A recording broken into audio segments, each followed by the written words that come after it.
call them generally, man by man, according to the script. Here is the scroll of every man's name, which is thought fit through all Athens to play in our interlude before the Duke and the Duchess on his wedding day at night. First, good Pyramus, say what the play treats on, then call forth the names of the actors, and so grow to a point. Mary, our play is the most lamentable comedy and most cruel death of Pyramus and Thisbe.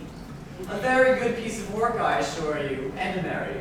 Now, good Peter Quince, call forth your actors, and masters, spread yourselves. Answer as I call you. Nick Bottom, the weaver. Ready, name what part I'm for, and proceed. You, Nick Bottom, are set down for Pyramus. What is Pyramus? A lover or a tyrant? A lover that kills himself, most gallant, for love. That will add some tears in the true performing of it. If I do it, let the audience look to their eyes. I will move storms. I will condole in some measure. To the rest. But my chief humor is for a tyrant. I can play Ercles rarely or parched hair catin to make all split. The raging rocks and shivering shocks shall break the locks of prison's gate, and famous cars shall shine from far and make and mark the foolish fates. This was lofty. Now, name the rest of the players. This is Ercles' vein, a tyrant's vein, a lover is more condoling. Francis Flute, the bellows maker. Here, Peter Quince. Flute, you must take Thisbe on you. What is Thisbe? A wandering knight? It is the lady that Pyramus must love. Nay, faith! Let me not play a woman! I have a beard coming! That's all one. You shall play it in a mask, and you may speak as small as you will. And I may hide my face. Let me play Thisbe too. I'll speak in a monstrous little voice. Thisbe, Thisbe. Ah, You must play Pyramus, and Flute you Thisbe. well, proceed. Robin Starveling, the tailor. Here, Peter Quince. Robin Starveling, you, Thisbe's mother. Tom Snout, the tinker. Here, Peter Quince. You, Pyramus's father. Myself, Thisbe's father. Snug the joiner, you the lion hunt. And I hope here is a play fitted. Have you the lion's part written? Pray you, if it be, give it me, for I am slow of study. You may do it extempore, for it is nothing but roaring. When beings like a lion chew, I'll roar. And it ain't good to hear. I'll roar the Duke, so they will say, let him roar again, let him roar again. And you should do it too terribly. You would fright the Duchess and the ladies that they would shriek. That were enough to hang us all. Yes, and every mother's son. I grant you, friends, if we were to fright the ladies out of their wits, they would have no more discretion but to hang us. But I will aggravate my voice and I'll roar you as gently as any sucking dove. I'll roar in twirly nightingale. You can play no part but Pyramus. For Pyramus is a sweet-faced man, a proper man as one shall see in a summer's day, a most lovely gentleman-like man. Therefore you must needs play Pyramus. Well, I will undertake it. What beard were I best to play it in? Why, what you will, but masters, here are your parts, and I am to entreat you, request you, and desire you to come them by tomorrow night and meet me in the palace wood a mile without the town by moonlight. There we will rehearse, for if we meet in the city we shall be dogged with company and our devices known. In the meantime, I will draw up a bill of properties such as I'll play once. I pray you, fail me not. We will meet, and there we will rehearse most obscenely and courageously. Take pains. Be perfect. Adieu. At the Duke's Oak, we meet. Enough. Hold or Congo strings.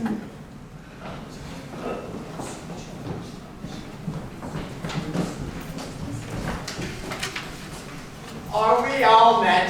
Pat, pat. And here's a marvel's convenient place for our rehearsal.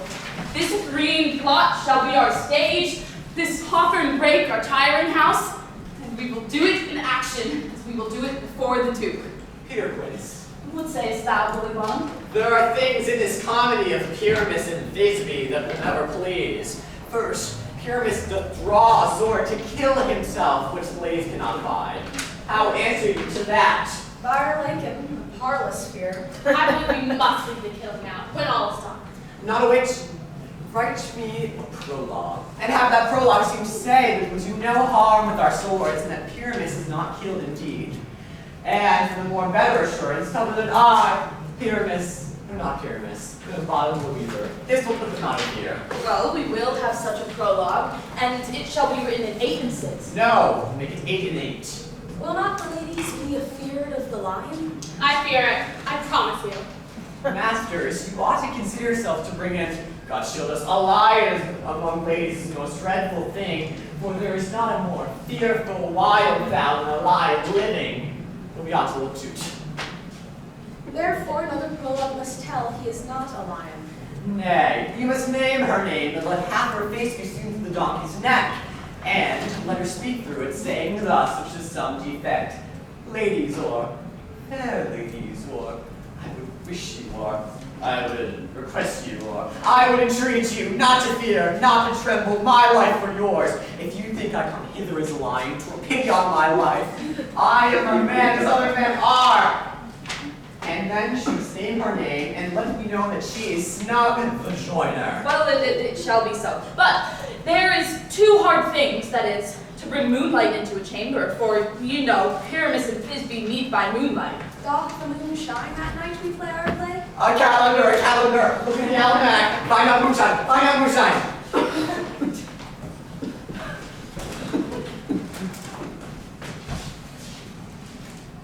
Yes, it does shine that night. Why then, you may leave the casement of the great chamber window where we do play open, and the light will shine in it. And if that may be, or else one must come in with a bush of thorns and a lantern, and say he comes to disfigure or present the person of moonshine.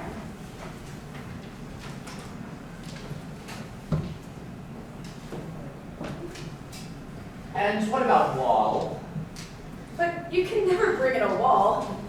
Oh, what say you, Bottom? Some man or other must present wall, and let him have some plaster, or some rough cast, or some loam about him to signify wall. Or let him hold his hands thus, and through that cranny shall Pyramus and Thisbe whisper. If that may be, then all is well. Come, sit down and rehearse your parts, every mother's son. Pyramus, you begin. When you have spoken your speech, enter into that break, and so everyone according to his cue. Speak, Pyramus, Thisbe, stand forth.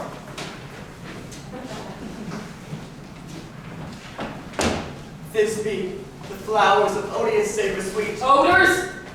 Odors, savor sweet. So hath thy breath, my dearest Thisbe dear.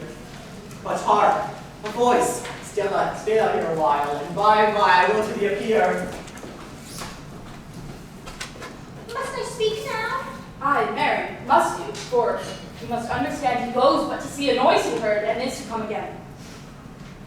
Most radiant Pyramus, most lily white of hue, of color like the red rose on triumphant briar, most frisky juvenile, and eke most lovely true, as truest horse which yet would never tire, I'll meet thee, Pyramus, at Minnie's tomb. Ninus tomb, man. Why, you must not speak all that yet. That you answer to Pyramus. You speak all your parts at once, cues and all. Enter, Pyramus. Your cue has passed. It is never tire. Oh, as truest horse which yet would never tire. If I were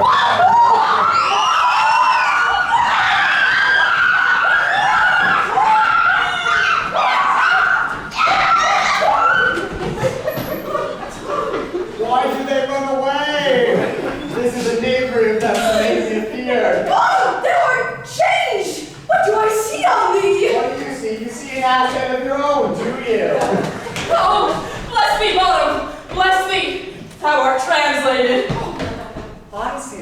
slavery. This is to make an ass of me, to fright me if they could. But oh, I will not stir from this place. I will walk up and down and I will sing so that they shall hear I am not afeard. Have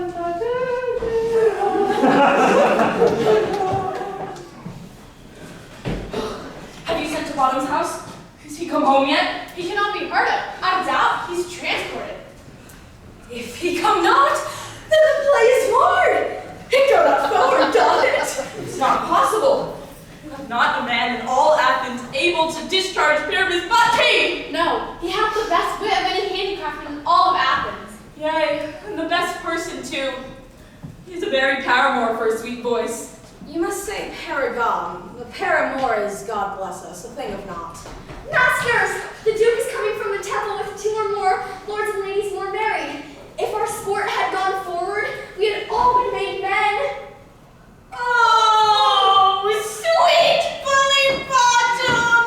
Thus had he lost 6 pence a day. You could not have escaped it, 6 pence a day. And the Duke had not given him 6 pence a day in playing Pyramus. I would have had 6 pence a day of Pyramus or nothing. Where are these lads? Where are these hearts? Bottom! Oh, a most courageous day, most happy hour!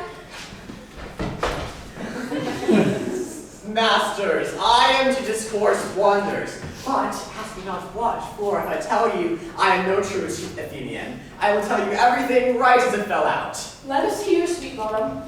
Not a word of me. All I will say is that the Duke hath dined.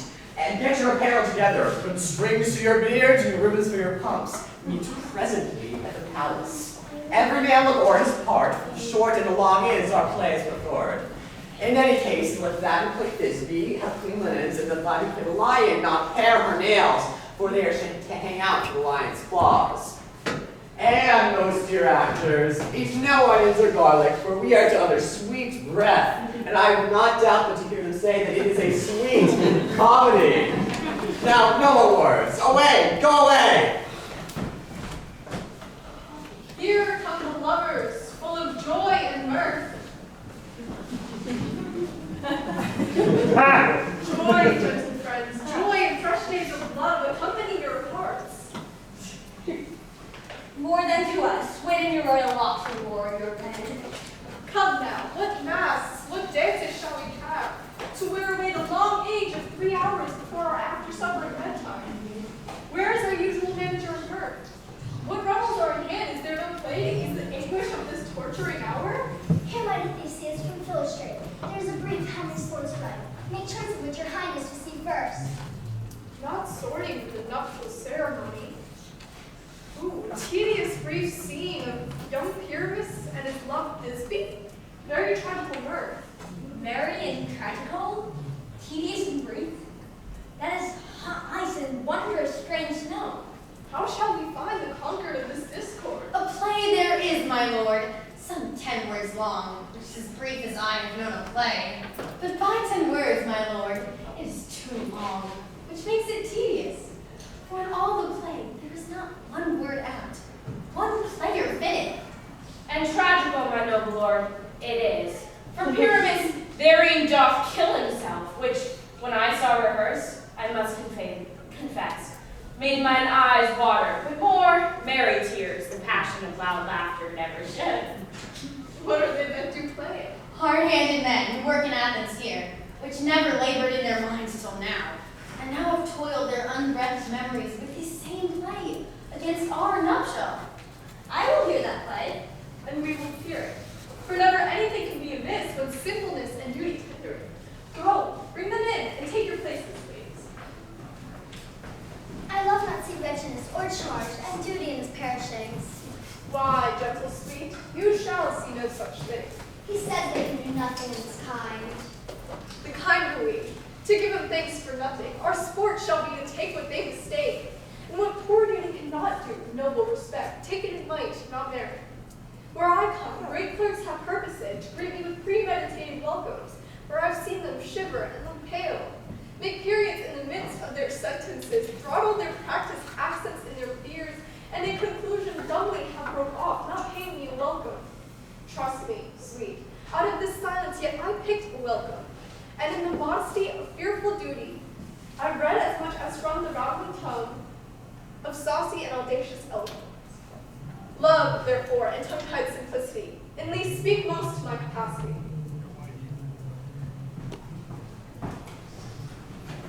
So please, your grace, the prologue is addressed. Let them approach.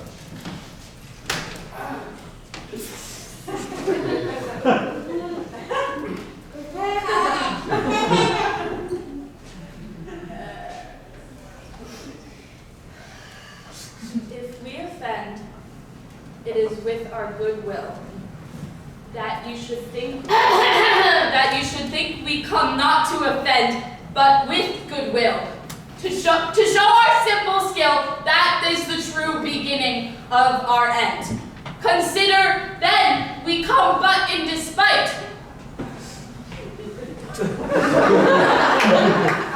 We do not come as minding to content you. Our true intent is. All for your delight we are not here, that you should here repent you. The actors are at hand, and by their show you shall know all that you are like to know.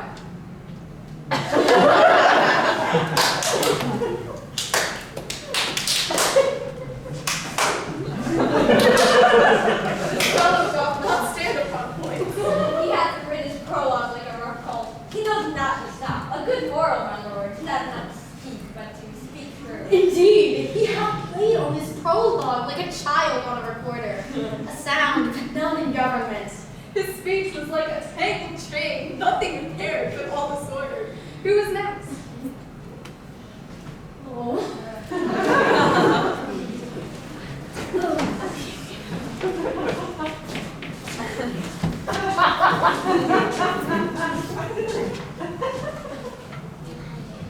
Gentle, perchance you wonder at this show, but wonder on till truth makes all things plain. This man is Pyramus, if you would know. This beauteous Lady Thisbe is certain.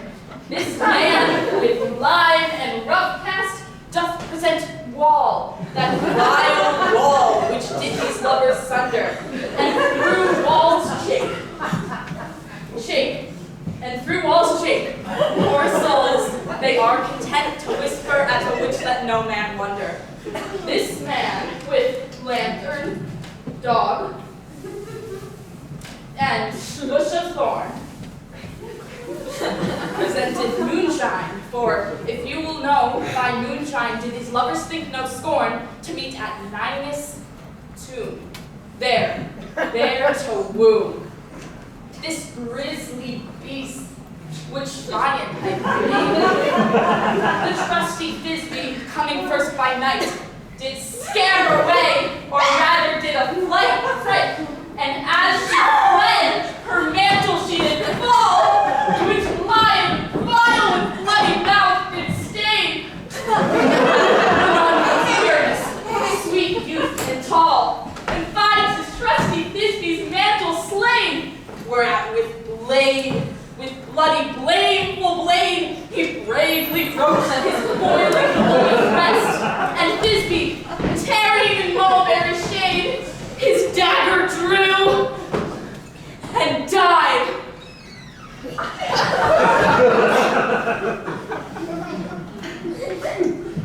For all the rest, let lion, moonshine, wall, and lovers twain at large discourse, for here they do remain. I wonder if the lion may speak.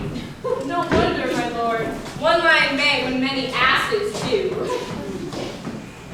In this same interlude it doth befall that I one snap by name present a wall. And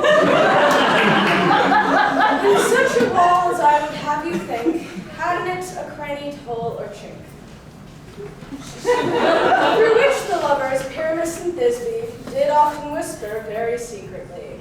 This loam, this rough cast, and this stone doth show that I in that same wall the truth is so. And this cranny is, right and sinister, through which the fearful lovers are to whisper.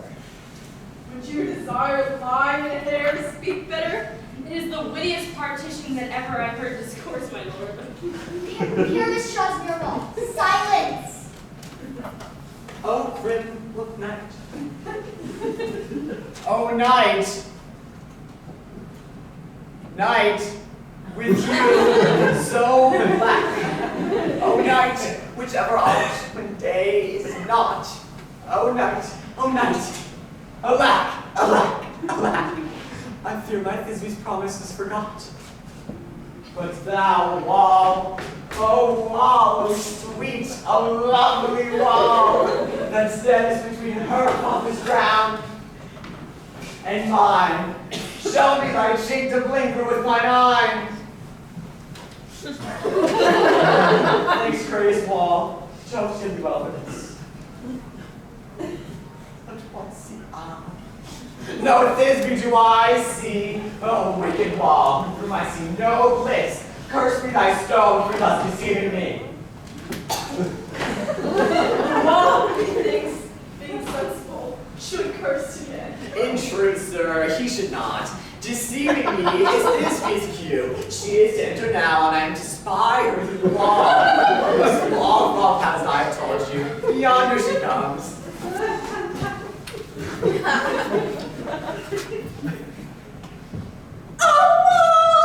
Full often hast thou heard my moans for parting my fair Pyramus and me.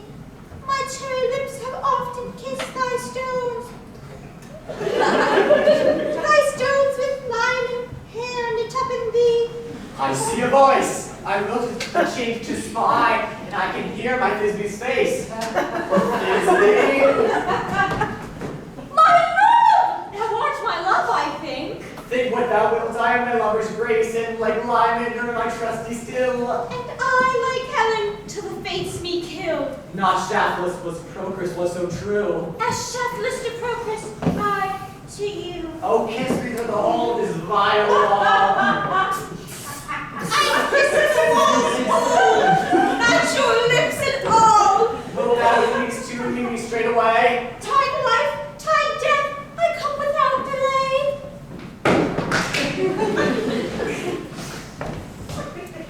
Thus have I, wall, my part discharged so, and being done, thus wall away doth go. Now is the wall down between the two neighbors. No remedy, my lady. When walls are so willful to hear without warning, this is the silliest stuff that ever I heard. The best in this kind are shadows, and the worst are no worse if imagination amend them. It must be your imagination then, not theirs. If we imagine no worse of them than they of themselves, they may pass for excellent men. Here come two noble beasts in, a man and a lion. You ladies, you whose gentle hearts do fear the smallest monstrous mouse that creeps on floor, may now perchance both quake and tremble here, when wildest rage doth roar. But that I, as Snug the joiner, am a lion's fell, nor else no lion's dam. For if I should, as lion, come in strife, into this place to wear pity on my life. Very gentle beast, and one of good conscience. Very best at a beast that e'er I saw. Let us listen to him. This lanthorn doth the horned moon present. She should have worn the horns on her head. She is no crescent, and her horns are visible within the circumference. This lanthorn doth the horned moon present. Myself the man the moon do seem to be. This is the greatest error of all the rest. The man should be put into the lanthorn. How is it else the man in the moon?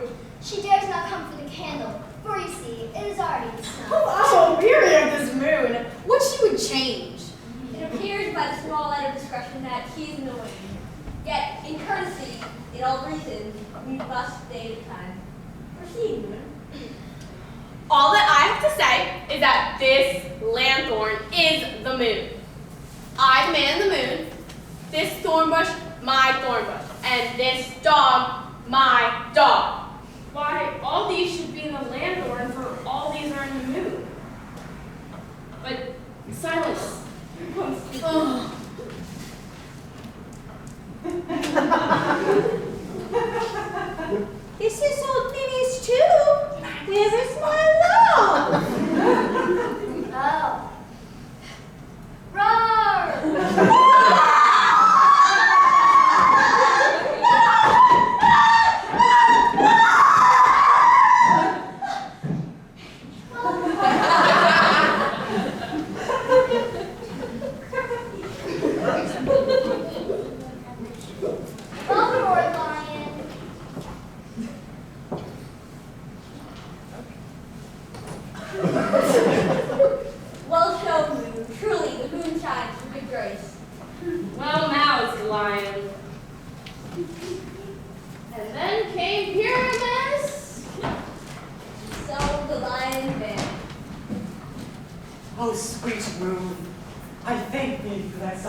I thank thee, moon, for shining now so bright, for by thy gracious gold and glittering gleams, I trust to take of truth's Thisbe sight.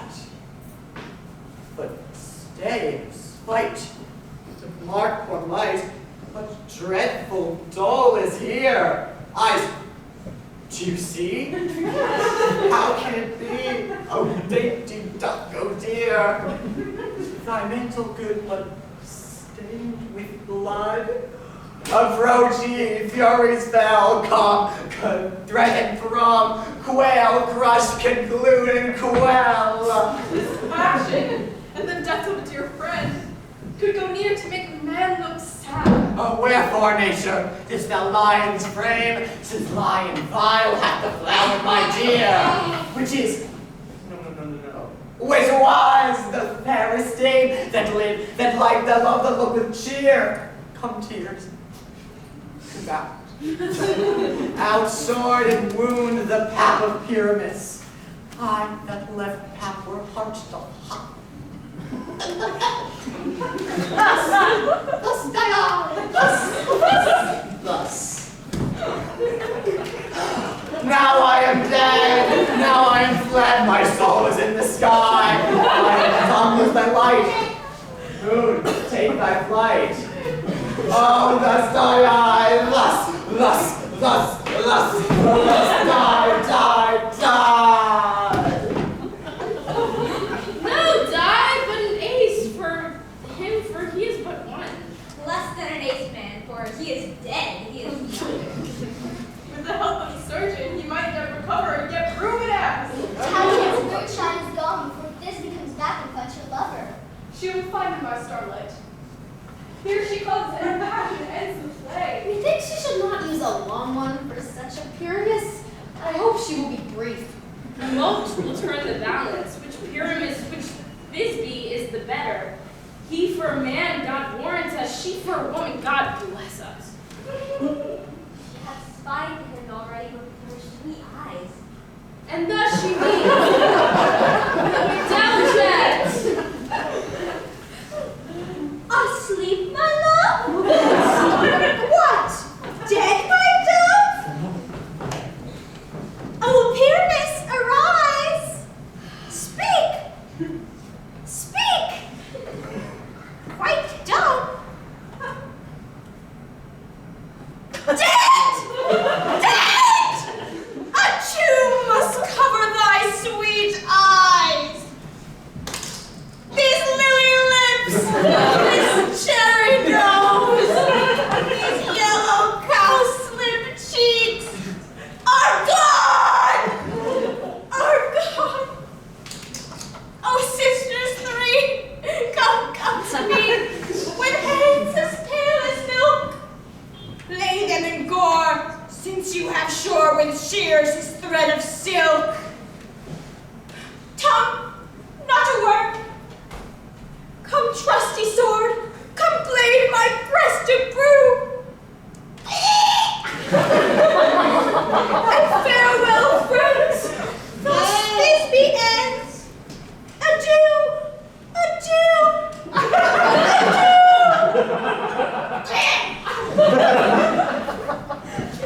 Try to hide it. High in the wall, too. No, I assure you, the wall is down that part of their pocket. Will it please you to hear an epilogue or see a burgomastians between a few of our company? No epilogue, I pray you, for your play needs no excuse, never excuse. For when the players are all dead, there needs none to be